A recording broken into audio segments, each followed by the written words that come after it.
আমরা গত ক্লাসে flow chart to C program conversion দেখছি। তো আজকে আমরা যেটা দেখব যে কিভাবে করে হলো গিয়ে আমরা কোড ব্লকসে কোডটাকে লিখতে পারবো। তো সেটা নিয়ে আমরা ডিটেলসে কথাবার্তা বলবো স্যার। তো আমাদের কোড করার জন্য আমাদের একটা সফটওয়্যার লাগবে, সেটার নাম হচ্ছে কোড ব্লকস। কোড ব্লকসটা মূলত আমাদের কম্পাইলার হিসেবে কাজ করে। কোড ব্লকসটা আমাদের কম্পাইলার হিসেবে কাজ করে। কম্পাইলারের কাজ কি? কম্পাইলার হচ্ছে আমাদের দেওয়া ইনস্ট্রাকশন গুলো, যেমন আমাদের দেওয়া ইনস্ট্রাকশন গুলোকে আমরা কনসিডার করব হাই লেভেল ইনস্ট্রাকশন হিসেবে। ঠিক আছে? হাই লেভেল ইনস্ট্রাকশন হিসেবে আমরা এটাকে কনসিডার করব। তো হাই লেভেল ইনস্ট্রাকশন যখন কম্পাইলারের কাছে যায়, কম্পাইলার সেই হাই লেভেল ইনস্ট্রাকশনকে মূলত লো লেভেল ইনস্ট্রাকশনে কনভার্ট করে। লো লেভেল ইনস্ট্রাকশনে কনভার্ট করে। ওকে? তো লো লেভেল ইনস্ট্রাকশনে কনভার্ট করে, যার কারণে মেশিন আমাদের ইনপুট গুলোকে কি করতে পারে, বুঝতে পারে, রেকগনাইজ করতে পারে। তো এখন আমাদের কম্পাইলার ব্যবহার করতে হবে। তো কম্পাইলার হিসেবে আমরা কোড ব্লকসটা ইউজ করব। তো এই কোড ব্লকসের মাধ্যমে আমরা দেখব যে আমরা আমাদের কোডটা কেমনে করব। তো সর্বপ্রথম আমাদেরকে কোড ব্লকসের সফটওয়্যারটা ইনস্টল করতে হবে। তো আপনারা মোটামুটি জানেন কিভাবে কোনো সফটওয়্যার ইনস্টল করতে হয়। আমি কোড ব্লকসের সফটওয়্যারটাকে ওপেন করতেছি। আমি স্টেপগুলো বলতেছি যে কিভাবে আপনি আপনার কোড ব্লকসকে রেডি করবেন কোড করার জন্য। তো এটা মূলত হলো গিয়ে আপনি গুগল থেকে সার্চ করে পেয়ে যাবেন। এটা একটা ফ্রিওয়্যার সফটওয়্যার। তো এটা আপনি ইজি ভাবে আপনার কম্পিউটারে ডাউনলোড করতে পারবেন এবং সে জায়গায় আপনি চাইলে আপনার কাজটা কন্টিনিউ করতে পারবেন। ঠিক আছে? তো আমাদের কোড ব্লকসতে সফটওয়্যারটা ওপেন হয়ে গেছে। সাইড বাই সাইড একটু রাখতেছি বুঝার জন্য আপনাদের। দেখেন, তো ফার্স্টে আমাদের ফাইলে যেতে হবে। ফাইল থেকে নিউতে যেতে হবে। নিউ থেকে হলো গিয়ে আবার আমাদের ফাইলে যেতে হবে। ওকে? ফাইলে যাওয়ার পর এখানে আমাদের অনেকগুলো অপশন শো করবে। তো এই অপশনগুলো থেকে আমরা শুধুমাত্র সি সি প্লাস প্লাস সোর্সটাকে কি করব, সিলেক্ট করব। তারপর আমরা গো নামক অপশনটাতে যাব। যাওয়ার পর এখানে সি এবং সি প্লাস প্লাস দুইটা অংশ আসতেছে। তো আমরা যেহেতু কোডিং করব হলো গিয়ে সি প্রোগ্রামিং, তো আমি সি কে সিলেক্ট করব। দেন আমি নেক্সটে যাব। নেক্সটে যাওয়ার পর এখানে আমার কাছে একটা মনে করেন যে একটা কি বলে, যে একটা পাথ জানতে চাচ্ছে, অর্থাৎ আমি আমি যে প্রোগ্রামটা করতেছি সেটা আমি কোন ড্রাইভে সেট করব, এটাই পাথের মিনিং। অর্থাৎ আমি যে এখন প্রোগ্রামটা করতেছি সেটা আমি আমার কম্পিউটারে কোন ড্রাইভে সেট করব। তো আমি এটা হলো গিয়ে ব্রাউজ অপশনটাতে ক্লিক করলাম। ব্রাউজ অপশনটাতে ক্লিক করার পর এখানে আগে থেকে আমার একটা ফোল্ডার ক্রিয়েট করা ছিল সি। অর্থাৎ আমি কি করছি, যে আমি আমার কম্পিউটারে ডেস্কটপ ডেস্কটপে আমি একটা ফোল্ডার ক্রিয়েট করে রাখছি। ধরেন একটা ফোল্ডার ক্রিয়েট করলাম, যে আমি চাচ্ছি পরবর্তীতে যখনই আমি আমার প্রোগ্রামের ফাইলগুলোকে ওপেন করব যাতে ওই জায়গা থেকে কি করতে পারি, ওপেন করতে পারি। তো যেহেতু আজকে আমি আমার প্রথম প্রোগ্রাম করব, তাই আমি লিখতেছি প্রোগ্রাম মাই ফার্স্ট প্রোগ্রাম। আমি এটাতে হলো গিয়ে সেভ দিলাম। ওকে?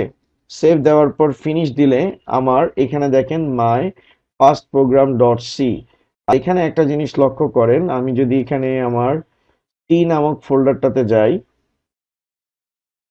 টি নামক ফোল্ডারটাতে গেলে দেখেন আমার এখানে কি চলে আসছে, মাই ফার্স্ট প্রোগ্রাম চলে আসছে। অর্থাৎ পরবর্তীতে আমি এই প্রোগ্রামটাকে যত কাটাছেঁড়া করতে চাই সেটা আমি কি করতে পারবো স্যার, করতে পারবো। ওকে? অর্থাৎ আমার প্রোগ্রামটা ঠিক এই ফোল্ডারে কি হবে, সেভ হবে।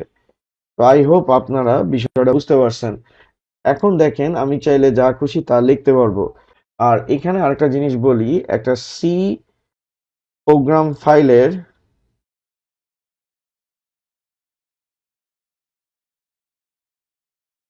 Extension dot C. C program ফাইলের এক্সটেনশন হলো গিয়ে ডট সি। এক্সটেনশন হলো গিয়ে ডট সি। অর্থাৎ আমরা যখন সিতে কোনো প্রোগ্রাম তৈরি করব সেটার এক্সটেনশন হবে ডট সি। এখন আমরা গত দিনের যে প্রোগ্রামটা দেখছিলাম, যে আমাদের ফ্লো চার্টটা ছিল স্টার্ট, তারপর input box X comma Y, processing box Z equal X plus Y,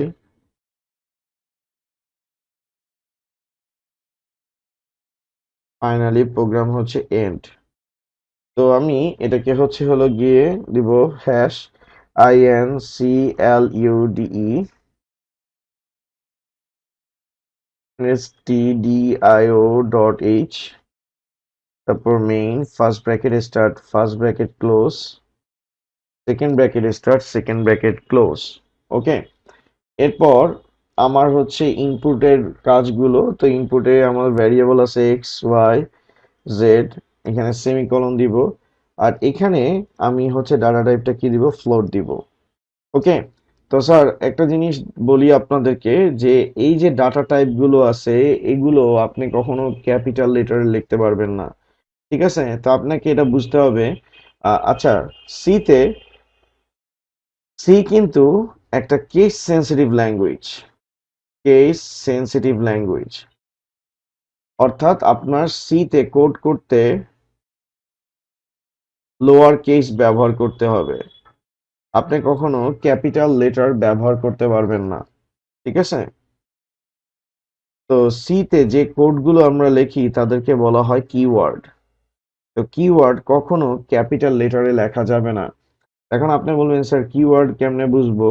তো স্যার সেগুলো লিস্ট আমি প্রতিনিয়ত আপনাদেরকে দিতে থাকবো, যেমন ইনক্লুড কিওয়ার্ড, তারপর stdio.h এটাও কিওয়ার্ড। ওকে, stdio.h কিওয়ার্ড। তারপর আমি যেখানে ফ্লোট লিখতেছি ফ্লোটটাও কি কিওয়ার্ড। তো যেগুলো আমি এখানে নাম লিখছি তারপরে হচ্ছে মেইন, এগুলো সব কিন্তু স্যার কিওয়ার্ড, যাদেরকে আপনি চাইলে ক্যাপিটাল লেটারে কি করতে পারবেন না, লিখতে পারবেন না। ঠিক আছে, এদেরকে আমরা কি বলি, কিওয়ার্ড বলি। ঠিক আছে, তারপর আমি এখানে দিব print F enter first number NF percentage F comma and X semicolon. এটাকে কপি করলাম,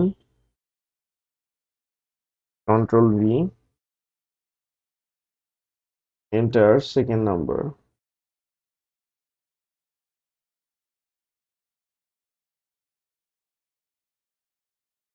আর এখানে দিলাম আমি Y। তারপর sir scan F, print F, এগুলো হচ্ছে সব কিওয়ার্ড, এদেরকে আমি চাইলে ক্যাপিটাল লেটারে লিখতে পারবো না। ঠিক আছে স্যার, তারপর আমরা এখানে দিলাম Z equal X plus Y semicolon print F percentage F comma Z semicolon. ঠিক আছে স্যার, তো এটা হচ্ছে আমাদের সি প্রোগ্রামটা যেটা আমরা হচ্ছে লিখছি। স্যার এখানে আমরা যে এতক্ষণ যাবত যা কোড লিখছি এটা কিন্তু কনভার্সন আমি গত ক্লাসে করছি। তো যারা ক্লাসটা করেন নাই তারা হচ্ছে flow chart to C program কনভার্সনটা দেখবেন। তো স্যার এগুলো হচ্ছে কিওয়ার্ড, আমি টাইম টু টাইম আপনাদেরকে লিখে দিব, এগুলো আপনি ক্যাপিটাল লেটারে লিখতে পারবেন না। তারপরে স্যার দেখেন আমি প্রত্যেকটা লাইনের পর কিন্তু সেমিকলন দিছি। তো সি প্রোগ্রামে যেমন আমরা গ্রামার যখন লিখি, লেখার সময় কিন্তু আমাদেরকে অবশ্যই গ্রামার ফলো করে লিখতে হয়, তেমনি সি প্রোগ্রামে সি সি এর নিজস্ব একটা কি আছে, স্টাইল আছে, একটা রেস্ট্রিকশন আছে, সেই অনুযায়ী আপনাকে কি করতে হবে, লিখতে হবে। যেমন আপনি খাতায় লেখার সময় কোনো একটা লাইনকে শেষ করার জন্য ফুল স্টপ দেন, তো সি প্রোগ্রামে আমি যেখানে প্রত্যেকটা লাইন লিখছি প্রত্যেকটা লাইনকে এক একটা কি হিসেবে কনসিডার করা হবে, প্রত্যেকটা ইনস্ট্রাকশন হিসেবে কনসিডার করা হবে। তো ইনস্ট্রাকশন গুলো শেষ বোঝানোর জন্য আমরা লাস্টে কি ইউজ করতেছি স্যার, সেমিকলন ইউজ করতেছি। ওকে, এখন আমি এখানে যা লিখছি সবগুলো স্যার হচ্ছে হলো গিয়ে আমার হাই লেভেল ইনস্ট্রাকশন। ওকে, সবগুলো হচ্ছে হলো গিয়ে আমাদের হাই লেভেল ইনস্ট্রাকশন। এখন এই হাই লেভেল ইনস্ট্রাকশনটা আমাকে হচ্ছে মেশিনকে বোঝাতে হবে। তো সেটার জন্য আমার হচ্ছে বিল্ড অপশনে ক্লিক করতে হবে। ঠিক আছে, বিল্ড অপশনে ক্লিক করতে হবে। তো আমি বিল্ড অপশনে ক্লিক করছি, তো এখানে বিল্ড দেওয়া আছে। তো বিল্ড দেওয়া আছে কি, কন্ট্রোল F9। তার পরীক্ষায় একটা কোশ্চেন আসে, সেটা হচ্ছে একদম প্রথমবার যেই বছর আইসিটি সৃজনশীল হয়েছে সেবার আসছিল, যে সি প্রোগ্রামে কম্পাইল করার জন্য কিবোর্ডের কোন কি ব্যবহার করা হয়। তো আপনাদেরকে জানাই রাখি, বিল্ড আর কম্পাইল কিন্তু একই কথা। অর্থাৎ বিল্ড আর কম্পাইল করলে আপনার হাই লেভেল ল্যাঙ্গুয়েজ কিসে কনভার্ট করবে? লো লেভেলে। হাই লেভেল ল্যাঙ্গুয়েজ লো লেভেলে কনভার্ট করবে। ওকে, তো এখন কিবোর্ডের কন্ট্রোল F9, এটা কোনো কোনো কিবোর্ডে F9 ব্যবহার করা হয়, কোনো কোনো কিবোর্ডে অল্টার F9 ব্যবহার করা হয়। ঠিক আছে, কোনো কোনো কিবোর্ডে অল্টার F9 ইউজ করা হয়। অর্থাৎ কিবোর্ডে যদি আমার বিল্ড বা কম্পাইল করতে হয়, তাহলে কিবোর্ডের মাধ্যমে যদি বিল্ড বা কম্পাইল করতে হয়, দেখেন স্যার, আমি এটাকে হলো গিয়ে বিল্ড করতেছি। এখন আমি এটাকে বিল্ড করলাম, দেখেন বিল্ড ফিনিশ জিরো এরর্স। তো বিল্ড ফিনিশ জিরো এরর আসা মানে কি, আমার প্রোগ্রামটা সাকসেসফুলি হাই লেভেল থেকে লো লেভেলে কনভার্ট হয়েছে, কিন্তু সেটাতে কোনো ধরনের আমার কি নাই, ভুল নাই। ওকে, অর্থাৎ এই যে আমি যে বিল্ড করতেছি, বিল্ড মানে হচ্ছে হাই লেভেল থেকে লো লেভেলে কনভার্ট করা হয়। আর কম্পাইলারটা একটা টিচার হিসেবে কাজ করে, যে আপনি যদি কোনো লাইনে কোড ভুল করেন সেটা এখানে শো করবে। ধরেন আমি এখানে সেমিকলন দিতে ভুলে গেছি, আমি এটাকে বিল্ড করলাম। এখন দেখেন আমার এখানে রেড মার্ক চলে আসছে, রেড মার্ক চলে আসছে এবং রেড কোন লাইনে এরর আসছে সেটাও শো করতেছে। দেখেন কি বলতেছে,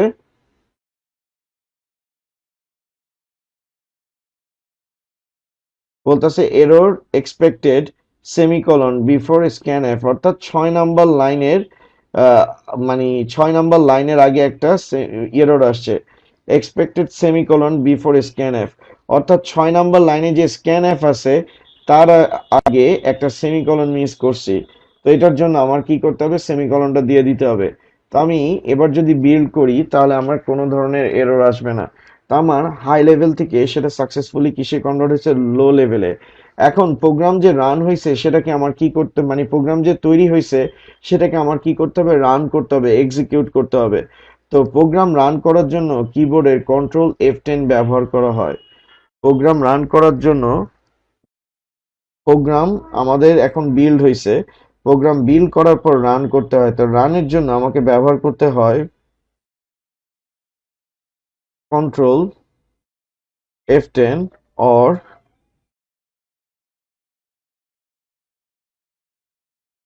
অল্টার F10 ব্যবহার করতে হবে। এটা হচ্ছে কিবোর্ডের, এটা এমসিকিউর জন্য আপনাদেরকে বলছি। ঠিক আছে স্যার, তো এখন আমি প্রোগ্রামটাকে কি করব স্যার, রান করব। তো রান করলাম, আমার প্রোগ্রাম শুরু হয়েছে এন্টার ফার্স্ট নাম্বার। তো এন্টার ফার্স্ট নাম্বার আমি এখানে 2 দিলাম, এখানে 3 দিলাম। এখন আমার রেজাল্ট কি চলে আসতেছে, 5 চলে আসতেছে। দ্যাট মিন্স আমার নাম্বারটা দুইটা নাম্বারকে, আমার প্রোগ্রামটা দুইটা নাম্বারকে কি করতেছে স্যার, যোগ করতেছে। আমি আবার এখানে রান দিলাম, রান দেওয়ার পর এন্টার ফার্স্ট নাম্বার আসছে। তো দেখেন এন্টার ফার্স্ট নাম্বার আসছে, এখানে কিন্তু ডাবল ইনভার্টেড কমার ভিতরে যা লেখছি সেটা শো করতেছে। ওকে, আর এই যে কার্সরটা ব্লিঙ্ক করতেছে এটা কিন্তু স্ক্যানএফ এর কারণে করতেছে। এটা ইন্ডিকেট করতেছে যে আমার অবশ্যই একটা নাম্বার কি করতে হবে, ইনপুট দিতে হবে। তো আমি এখানে 3 দিলাম, তারপর আবার এন্টার সেকেন্ড নাম্বার। তো এই লাইনটা কাজ করতেছে, আর ব্লিঙ্কটা করতেছে কার জন্য, স্ক্যানএফ এর জন্য। তো আমি এখানে 2 দিলাম। তো 3 আর 2 যোগ হয়ে কোথায় স্টোর হবে, জেড এ। আর আমি যখন এন্টার বাটনে হিট করব তখন হচ্ছে জেড এর ভ্যালুটা শো করে দিবে। দেখেন জেড এর ভ্যালুটা কি শো করে দিছে, 5 শো করে দিছে। তো এটা হচ্ছে কোড ব্লকসে কোড করার প্রসেসটা। এখন স্যার এতটুক পর্যন্ত যা যা বলছি আপনাদেরকে মোটামুটি আপনারা বুঝতে পারছেন কিনা? ঠিক আছে, এর পরেরটাতে আমি মুভ করি। আপনারা বই খুললে, আইসিটির যদি বই খুলেন সেখানে আপনি studio.h তো দেখবেন, তার সাথে হচ্ছে দেখবেন conio.h হ্যাশ ইনক্লুড,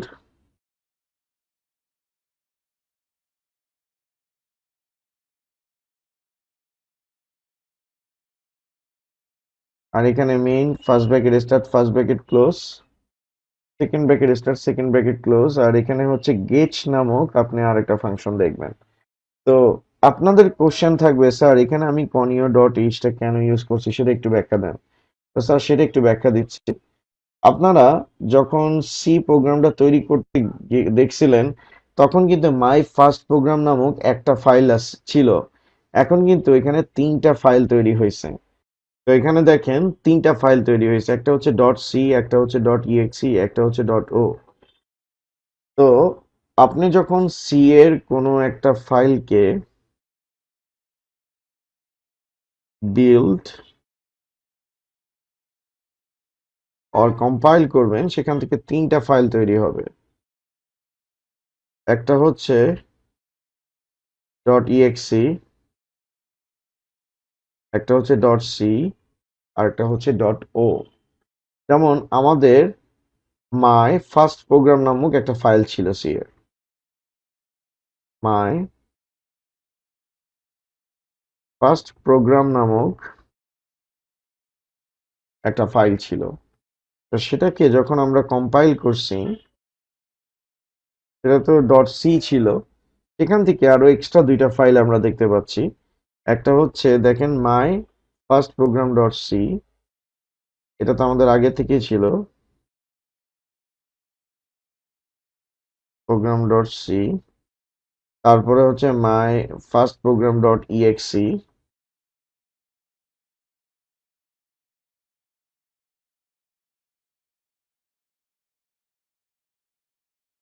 তারপরটা হচ্ছে my first programme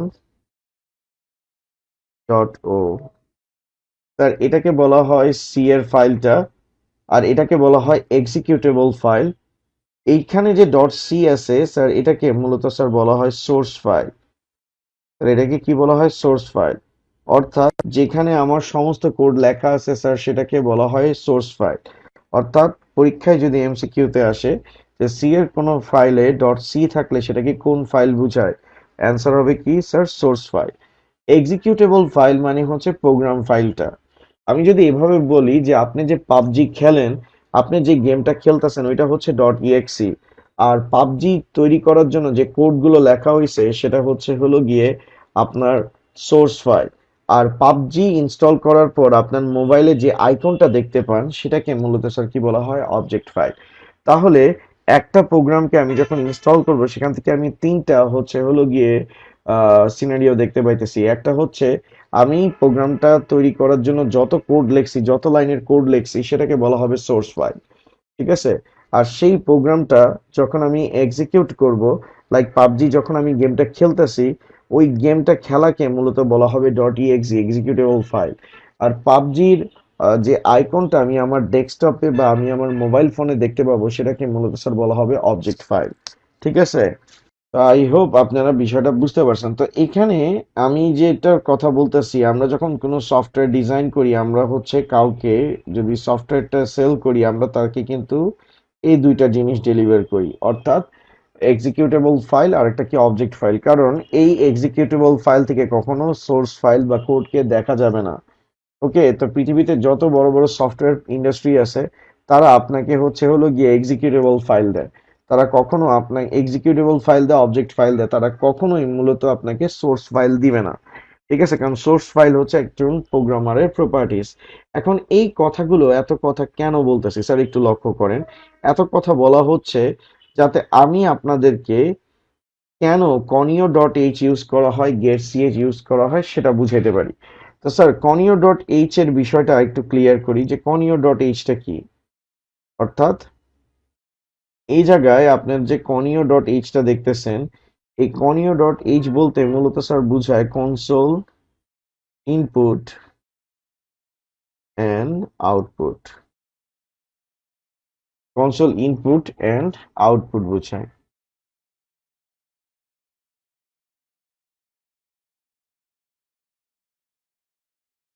console input, console আউটপুটকে বোঝায়। এখন এই জিনিসটা কি? আপনি আপনার ক্যালকুলেটরে 2 ইনপুট দিছেন, তারপর প্লাস দিয়ে 5 ইনপুট দিছেন। তা আপনি আপনার ক্যালকুলেটরে ইনপুট দিছেন, আউটপুটটা আপনি কোথায় দেখতে পাবেন? আউটপুটটা আপনার ফ্রেন্ডের ক্যালকুলেটরে দেখতে পাবেন নিশ্চয়ই? কখনোই না। অর্থাৎ আপনি আপনার ক্যালকুলেটরে ইনপুট দিচ্ছেন, আপনি আপনার ক্যালকুলেটরে কি দেখতে চাচ্ছেন? আউটপুট দেখতে চাচ্ছেন। দ্যাট মিন্স যে জায়গায় ইনপুট দেওয়া হচ্ছে সেই জায়গায় আউটপুট পাওয়ার প্রসেসকে মূলত বলা হয় স্যার কনসোল। অর্থাৎ প্রোগ্রামের ক্ষেত্রে আমরা কনসোল বলতে কি বুঝি? যে জায়গায় ইনপুট আউটপুট দুইটাই সমন্বিত হয়, তাকে মূলত স্যার বলা হয় কনসোল বলে, যেখানে ইনপুট আউটপুট প্রসেসিং তিনটা জিনিস একত্রিত হয় তাকেই আমরা কি বলি, কনসোল বলি। এখন এই কনসোল ইনপুট কনসোল আউটপুটটা কি সেটা এখন আপনি বুঝবেন। আমি এই এক্সিকিউটেবল ফাইলটা আমার ফ্রেন্ডের কাছে 2 টাকায় বিক্রি করছি। আমার ফ্রেন্ড খুবই খুশি যে আমি আমার ফ্রেন্ডের বানানো প্রোগ্রাম 2 টাকায় কিনছি। তো এখন আমি মানে দুইটা সংখ্যাকে যোগ করব। আমি এখানে আমার ফ্রেন্ড 2 আর 3 ইনপুট দিছে, দেওয়ার পর আউটপুট আর দেখতে পাইতেছে না। আবার আমার ফ্রেন্ড আমাকে ফোন দিছে, কিরে বেড়া তুই কি প্রোগ্রাম দিলি, আমি তো ইনপুট দিতেছি বাট আউটপুট দেখতে পাইতেছি না, এটা কেন হইতেছে? তাই বলতেছি দোস্ত ব্যাপার না, তুই প্রোগ্রামটা আবার একটু রান কর। তো আমি আবার মানে আমার ফ্রেন্ড আমার কথা শুনে আবার ইনপুট দিয়েছে। ইনপুট দেওয়ার পর আর আউটপুট দেখতে পাইতেছে না। কেন পাইতেছে না?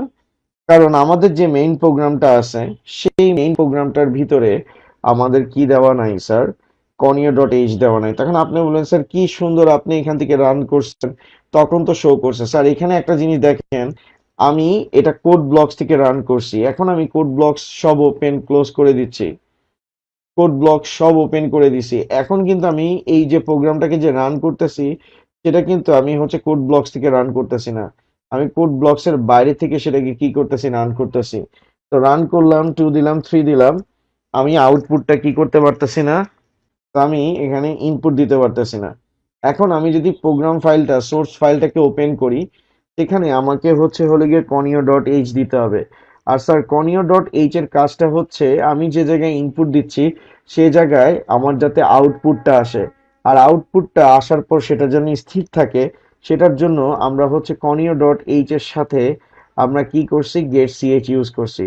অর্থাৎ conio.h টা তখনই কাজ করবে যখন আপনি এটার সাথে কি ইউজ করবেন, গেট সিএইচটাকে ব্যবহার করবেন।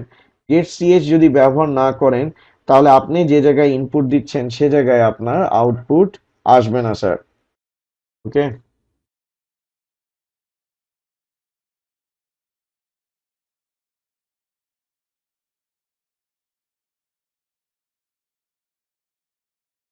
এখন দেখেন আমরা হচ্ছে এই জায়গাটাতে conio.h টা ইউজ করব, হ্যাশ INCLUDE, এখানে আমরা দিব হলো গিয়ে conio.h। আর এটা যাতে ঠিকঠাক মতো কাজ করে এটার জন্য আমরা দিব হলো গিয়ে গেট সিএইচ। তো এটার পর আমরা হচ্ছে সেমিকলন দিয়ে দিলাম। তো আমি এটাকে হচ্ছে বিল্ড করলাম, বিল্ড করে দিলাম। বিল্ড করার মানে হচ্ছে যে আমার হাই লেভেল ল্যাঙ্গুয়েজটা কিসে কনভার্ট হবে, লো লেভেলে। এখন দেখেন আমি যদি এটাকে ওপেন করি, এবার যদি ওপেন করি, এবার আমি ইনপুট দিলে আমি আউটপুটটা কি দেখতে পাবো। ধরেন আমি 2 দিলাম, 3 দিলাম, আমি কিন্তু এখন আউটপুট দেখতে পাইতেছি। এখন কিন্তু আমার উইন্ডো গায়েব হয়ে যাচ্ছে না। কেন হয়ে যাচ্ছে না? কেন হয়ে যাচ্ছে না? কারণ আমি আমার প্রোগ্রামের মধ্যে কি ইউজ করছি, conio.h ইউজ করছি। ঠিক আছে, তো conio.h ইউজ করার কারণে আর গেট সিএইচ ইউজ করার কারণে আমি ইনপুট দেওয়ার পর আমার আউটপুটটা কি থাকতেছে, স্টেবল থাকতেছে। ওকে, আউটপুটটা আমার স্টেবল থাকতেছে। স্যার আপনারা কি ক্লিয়ার হয়েছেন কেন conio.h ইউজ করতে হবে? তো এখন থেকে আপনাদের সি এর যেটা বেসিক স্ট্রাকচার থাকবে সেই বেসিক স্ট্রাকচারটা ঠিক এরকম হবে। অর্থাৎ আপনারা সি এর যে কোড করবেন, সি এর কোডের মধ্যে আপনারা অবশ্যই এটা হলো গিয়ে ইউজ করবেন। অর্থাৎ সি এর প্রতি কোডের জন্য মানে প্রতিটা প্রোগ্রামের জন্য এই কোডটা ম্যান্ডেটরি। স্টার্ট হবে #include_stdio.h, তারপরে হচ্ছে conio.h, main first bracket start first bracket close, second bracket start second bracket close, আর মাঝখানে আপনার কি বসবে স্যার, গেট সিএইচটা বসবে। ওকে, গেট সিএইচটা বলবে। আর এখন একটা বিষয় ক্লিয়ার করতে চাই যে অনেকে কোড ব্লকস ইনস্টল করার পর বলেন যে আমার স্যার প্রোগ্রামটা ঠিকঠাক মতো কাজ করতেছে না। তো এটা কেন হয় সেটা একটু আপনাদেরকে বলি। তো এটা একটা ট্রাবল শুট নিয়ে কথাবার্তা বলতেছি। আপনি যদি কোড ব্লকস ইনস্টল করার পর দেখেন কোড ব্লকস কাজ করতেছে না, তখন আপনি সবার প্রথম সেটিংসে যাবেন। সেটিংস থেকে আপনি হলো গিয়ে তার কম্পাইলারে যাবেন। সেটিংস থেকে কোথায় যাবেন, কম্পাইলারে যাবেন। কম্পাইলারে যাওয়ার পর এখানে অনেকগুলো অপশন থাকবে এখান থেকে আপনি হচ্ছেন টুল চেইন এক্সিকিউটেবলস এটাকে সিলেক্ট করবেন। তো টুল চেইন এক্সিকিউটেবল সিলেক্ট করার পর আপনার হচ্ছে হলো গিয়ে কোড ব্লকসের বাইনারি ফাইলটাকে পাওয়াই দিতে হবে। কারণ আমরা যে কোড ব্লকস নিয়ে কাজ করতেছি, কোড ব্লকস মূলত হাই লেভেল ল্যাঙ্গুয়েজকে কিসে কনভার্ট করে, লো লেভেলে। আপনি যখন প্রোগ্রামটাকে বিল্ড করেন আপনার হয়তো মেসেজ শো করে যে compiler is not found, or or হচ্ছে পাথ নট ফাউন্ড, ঠিক আছে, the programme is not build yet. এই টাইপের যদি কোনো কিছু শো করে তখন আপনার বুঝতে হবে যে আপনার কম্পাইলারটা হচ্ছে বাইনারি ফাইলটা পাই নাই। কারণ কম্পাইলারের কাজ হচ্ছে আপনার হাই লেভেল ল্যাঙ্গুয়েজকে কিসে কনভার্ট করা, লো লেভেল ল্যাঙ্গুয়েজে কনভার্ট করা। তো এই যে লো লেভেল ল্যাঙ্গুয়েজে কনভার্ট করে সেটাকে যদি আপনার কম্পাইলার খুঁজে না পায় তাহলে কখনোই আউটপুট শো করতে পারবে না। তো মোট কথায় আপনার যদি কম্পাইল করার পর বা কোড ব্লকস কাজ না করে তখন আপনি হচ্ছেন ফার্স্টে সেটিংসে যাবেন। সেটিংস থেকে আপনি হচ্ছেন হলো গিয়ে কম্পাইলারকে সিলেক্ট করবেন। কম্পাইল কম্পাইলারকে সিলেক্ট করার পর আপনি হচ্ছেন হলো গিয়ে ব্রাউজ অপশনে ক্লিক করবেন। ব্রাউজ অপশনে ক্লিক করার পর আপনি হচ্ছেন সি ড্রাইভে যাবেন। সি ড্রাইভে যাওয়ার পর আপনি হচ্ছেন প্রোগ্রাম ফাইলস x86 সিলেক্ট করবেন। তো সেই x86 থেকে আপনি হচ্ছেন কোড ব্লকসকে সিলেক্ট করবেন। কোড ব্লকসকে সিলেক্ট করার পর সেখান থেকে MINGW কে সিলেক্ট করবেন। আর MINGW কে সিলেক্ট করার পর BIN কে সিলেক্ট করবেন। আরেকটা বিষয় খুবই গুরুত্বপূর্ণ, যে আপনি সি ড্রাইভে গেছেন, সি ড্রাইভ থেকে কোড ব্লকসে আসছেন, কোড ব্লকসে আসার পর দেখলেন যে MINGW ফাইলটা নাই, অথবা MINGW ফাইলটা আছে BIN ফাইলটা নাই, তখন বুঝবেন আপনার কোড ব্লকস প্রপারলি কি হয় নাই, ইনস্টল হয় নাই। তো আপনি পুনরায় সেটাকে কি করবেন, আবার ডাউনলোড করবেন। ওকে। তো ওকে দেওয়ার পর দেখেন আপনার এখানে দেখেন আপনি কি করছেন, বাইনারি ফাইলটা দেখাই দিছেন। আপনি বলছেন যে কোড ব্লকস বাইনারি ফাইলটা পাবে কোথায় গেলে, ফার্স্টে C drive, program files x86, তারপর কোড ব্লকস MINGW, তারপর BIN, তারপর ওকে দিয়ে সিস্টেম থেকে বের হয়ে গেলেই আপনার প্রোগ্রাম কি করবে স্যার, কম্পাইল করবে। ঠিক আছে, আপনার প্রোগ্রামটা সাকসেসফুলি কি করবে স্যার, কম্পাইল করবে। তো এটা ছিল স্যার কোড ব্লকস ব্যবহারের স্যার ইনস্ট্রাকশন। ওকে, ক্লিয়ার? এটার মাধ্যমে আপনি কোড ব্লকসটাতে কি করতে পারবেন, কোড করতে পারবেন। তো আমাদের আজকে যে ক্লাসটা ছিল সেটা হচ্ছে যে আপনি কিভাবে কোড ব্লকসে কোড করবেন সেটা আপনাদেরকে দেখানো হয়েছে। তো আপনারা আশা রাখি যে কোড ব্লকসের বিষয়গুলো ভালো মতো বুঝতে পারছেন। আর প্রোগ্রামে আপনাদেরকে যদি মেইন, অনেকে কোশ্চেন করে স্যার ইন্টিজার মেইন আর ভয়েড মেইনের মধ্যে ডিফারেন্সেসটা কি, সেটা আমরা খুব তাড়াতাড়ি ক্লাসের মধ্যে জানবো। তো স্যার আজকের মতো এতটুকুই, নেক্সট ক্লাসে আবার দেখা হবে স্যার, থ্যাংক ইউ।